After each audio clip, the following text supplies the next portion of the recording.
having received your letter this morning, we are writing to thank you for the same, right? So this sort of construction, having received your letter this morning, we are writing to thank you for the same, right? This sort of construction is a perfect participle construction, which means a little bit of grammar here, right? So we've come across these sort of constructions. So I have the present, just a quick grammar education, right? Present participle having and past participle received, right? We're not going to get into detail here, but just to give you an idea in terms of construction of sentences. If you have both of this, right? Perfect participle,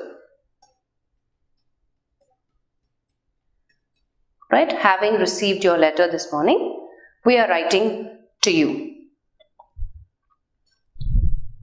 So other constructions, think of other constructions where you're sure of these sort of constructions.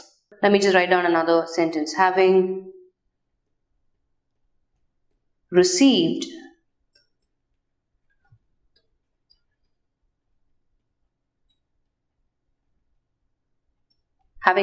your message earlier, right? We are calling to confirm your participation. I'm just giving a random example. Same construction, grammatically correct. Yeah, so those of you who are saying part 2, part 1, no, there is no error, right? Like I said, as important as it is to look for errors, it is also equally important for you to not to understand that there is no error. See, my only concern is in this construction to write wrote, because it says this morning, there's a time line there. So that's why it makes more sense for us to kind of bring it in the continuous, present continuous form. Okay, so Saurav, let me give you another example.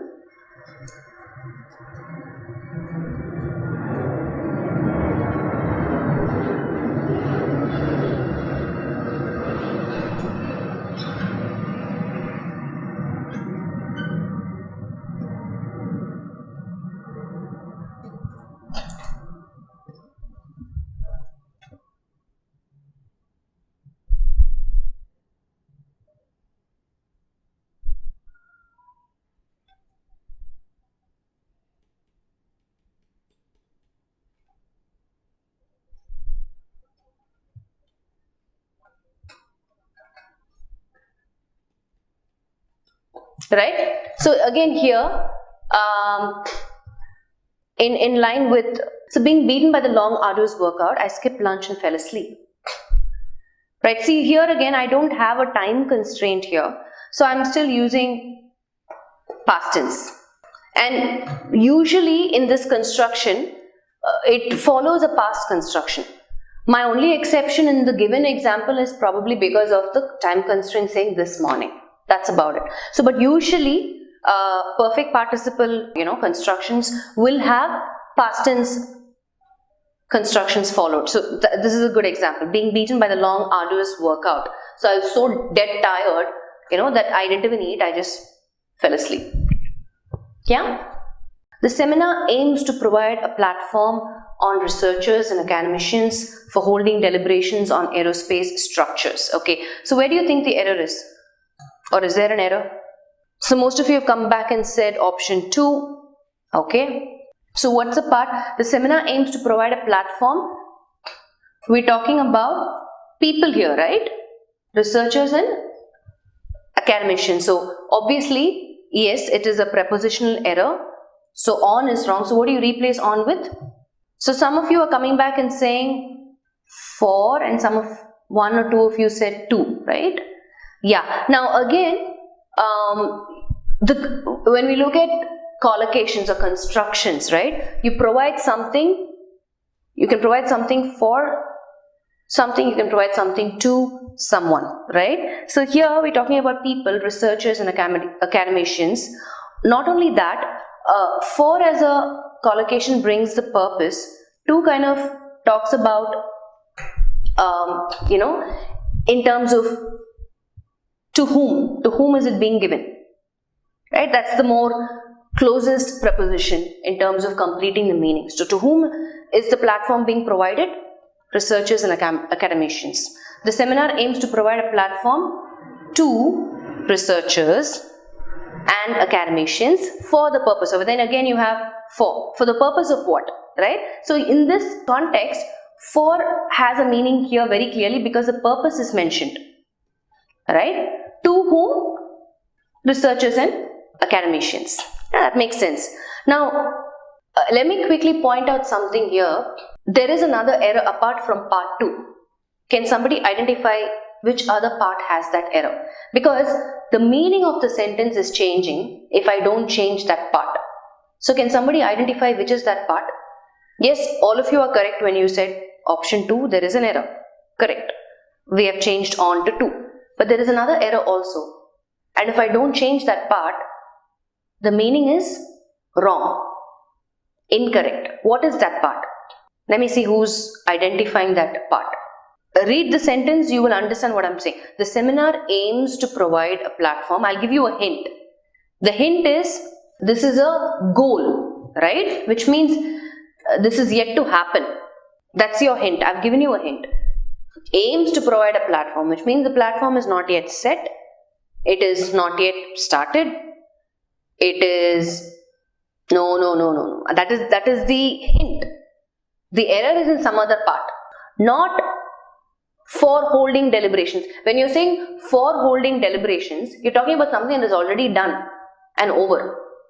They are yet to do that. Part 3, not 4. Part 3.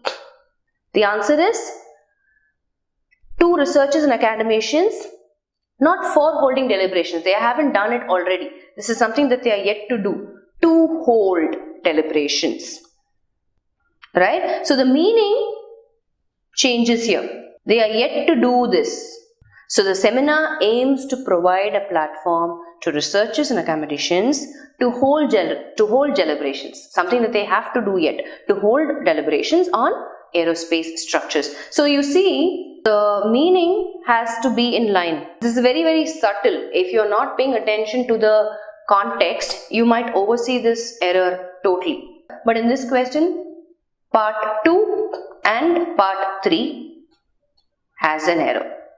A few habits that we subconsciously indulge in can harm our relationships.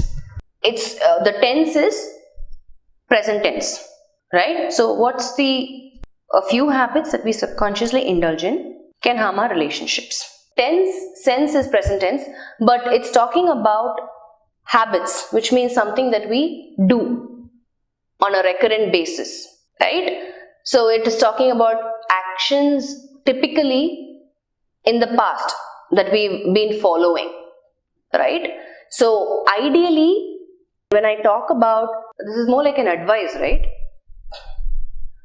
Right? And slight difference that you have to, so keeping these two things in mind. Habits, the right word is indulge. So there's no issue with vocabulary here. Indulge is the right word when we're talking about habits, right? The only thing is slight difference again when it comes to the modal verbs, right? Now most of you came back and said you don't have to change the past tense of the verb there, but slight difference is here in the modal verb here. Now can as a modal verb, though it kind of represents possibility, it also represents ability, right? It represents ability. It also represents just another option, one of the options. But on the other hand, when you use could gives you more of the meaning, advice, suggestion, and it also represents the past tense of can, right? It refers to past actions. So in the context, right, a few habits that we subconsciously indulge in could harm our relationship. It's a very slight variation. The right word would be could, But at the same time, when you look at it, it seems harmless. I'll tell you why. Only because conversationally we hear people using can. So it seems acceptable and it seems like there is no error.